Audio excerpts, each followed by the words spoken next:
তুই মারে সারা বান্ডেলটা খুললে কেমনে? তোর মার হাতে সব দিতি, মা নিজের হাতে ভাগ করে দিত, দেখবে গ্যাস্ট্রিক, আলসার, প্রেসার, ডায়াবেটিস সব পাওয়া যেত। কথা কথা আরে মা তো অসুস্থ না, এটা মানসিক রোগ হয়ে গেছে, শুধু জিফুদের আর বয়দের জ্বালা হইত। ইত্যা কইলি তাহিরি বাবা। হুজুর, শুধু আপনি না, এই সমাজে যারাই উচিত কথা বলবে তারাই খারাপ। আর আপনার কথাগুলো কিন্তু 100% সঠিক।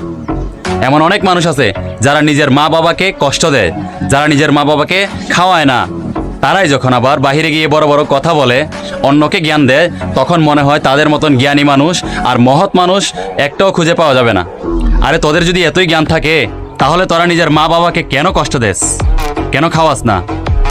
নিজের মা বাবাকে কষ্টে রেখে তুই যতই হজ কর, যতই দান সৎকা কর, কোনো কিছুতেই লাভ হবে না। ফলাফল কি হবে জানোস? ফলাফল জিরো, ঘোড়ার ডিম।